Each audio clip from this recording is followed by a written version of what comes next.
Did you ever wonder why God made man and woman? Ever wonder about the nature of the cosmos and how it all came to be? I actually remember back in elementary school pondering this question and finding trouble coming up with a reasonable answer. The world, it seemed, was messy and difficult, and people were trouble, let's face it. I wondered if God had the heavens and the universe and the angels, why would he need us? The angels were beautiful and powerful, and they shared the whole universe with God. They had everything, it seems, just as they wanted it.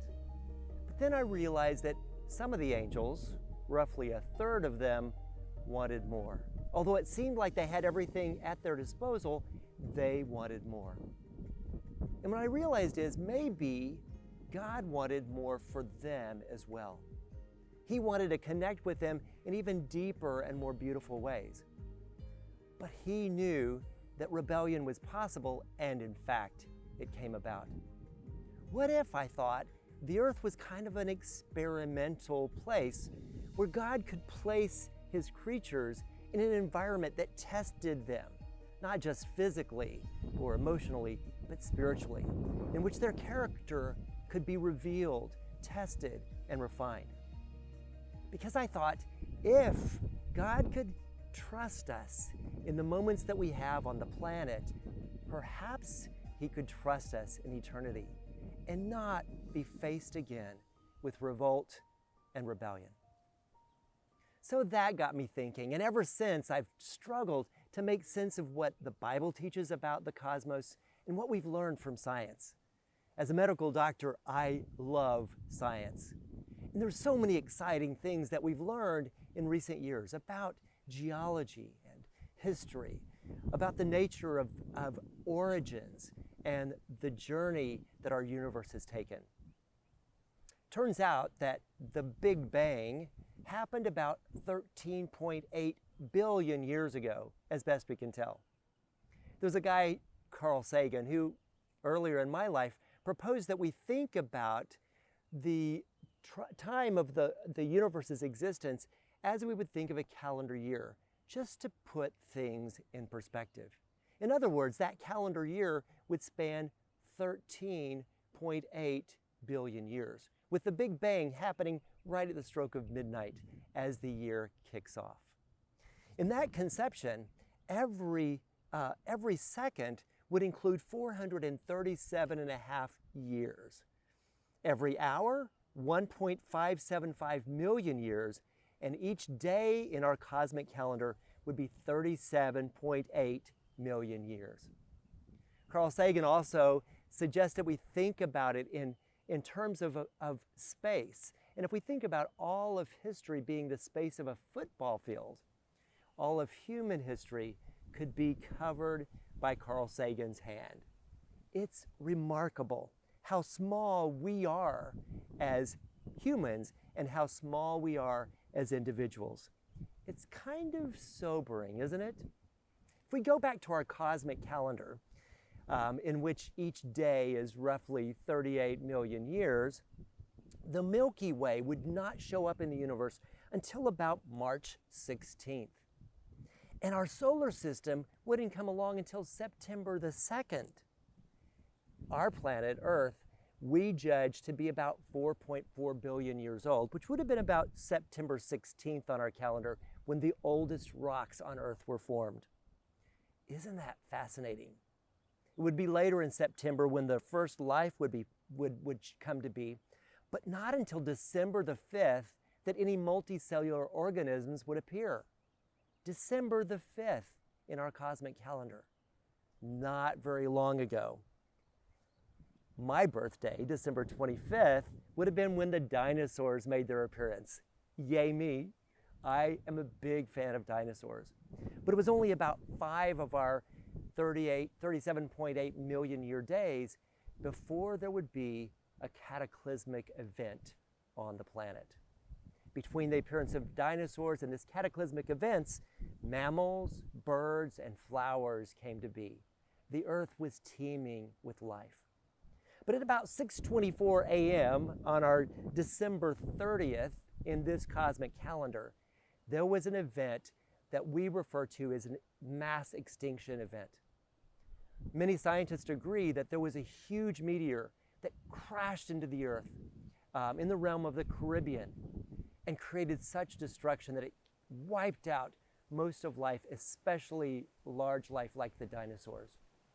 It was a mass extinction, and it took time for the Earth to recover. Now, I have a theory. It's just a theory, and it may hold no water. But I like to think that in the events leading up to that mass extinction, that things were brewing for war in heaven, that the clash between God and the angels may have been coming into its fullness about that time. And my theory is that this cataclysmic event, the crash of the meteor into the planet, coincided with God casting Satan out of heaven, consigning him to be constricted mainly to this now dark planet. It turns out that in the book of Genesis, the very first verse says, "In the beginning, God created the heavens and the earth."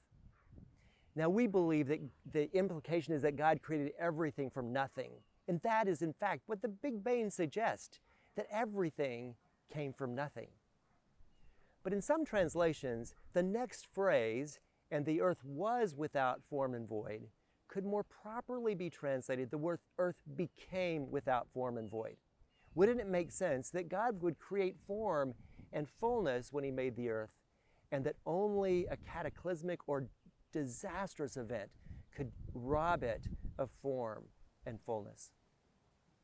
It's easy to imagine that Satan, or Lucifer, as he's also known, would be so enraged by his defeat that he would lay to waste this gem of a planet that God had so carefully crafted over the millennia.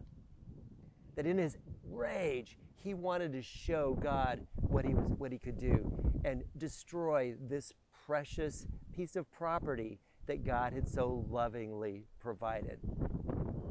Well, we're told in Genesis that the Spirit of God hovered over the face of the waters. And after that extinction event, my idea is that God chose, as he often does, to make good out of something bad. And he decided that now this planet had everything it needed, not just physical challenge, but now the possibility of spiritual dissension or spiritual challenge to help grow creatures that would be in his likeness, not just in form, but in fullness, in terms of their character, their commitments, and their love.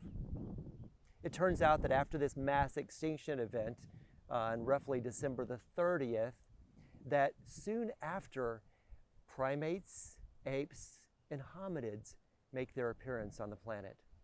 It's even possible or conceivable that after that horrifying and cataclysmic event, that God set things right in a quick 6-day period. Maybe possibly setting things back in order in a short, literal 6-day period of time. We don't know, but it might be. Now, I also think there's another gap in the biblical account. As I said, I think there's a gap between "in the beginning" and "the earth became formless and void," and the 6-day creation. But I also think there's a gap between the 6th day, when God created male and female in his image, and chapter 2, where God breathes his breath into Adam. Why do I think that? Well, within just a few verses after Adam and Eve are formed, they have a couple of boys, Cain and Abel. And when Cain is outed for killing his brother, he goes into the world where there are evidently plenty of other people who Cain complains will kill him. Very soon, Cain sets about building a city. He has a wife. He has children. It's easy to imagine that Adam and Eve may have been the first humans that God breathed directly his spirit into, but there were plenty of other humanoids out there that could affect Adam and Eve, Cain and his descendants, after they're being kicked from the garden. It's interesting to note that we have record of human history for only about the 6,000 years that the Bible suggests. Turns out that the Bronze Age, most scholars believe, started around 5.5 thousand years ago, around the time when Cain's descendant Tubal-Cain was said to make instruments of bronze. Kind of cool how things line up there. Obviously, the Bible is not a book of science, but I like to think that there is great congruence between what the Bible teaches us about God and the nature of our universe and what we learn from science. It's so cool to me that if we look deeply into the geological record, it's hard to deny that the earth is old. It's easy to see how patient, how loving, and how carefully God designed and filled out His plan for life on earth. Every one of us has an opportunity to love God with our heart and with our body, but we also need to love Him with our mind. So it's important to me that you think deeply about the cosmos. Think deeply about what science teaches us about the nature of our universe and the nature of God. It turns out that the end of the Ice Age on our cosmic calendar would have been about December the 31st at 2359 minutes and 33 seconds, just less than 30 seconds before the end of our cosmic calendar. And it's even later than that, at about 47 seconds, that we enter the age of bronze. Think about it. We are now poised on our cosmic calendar just about to the stroke of midnight at the end of that calendar year.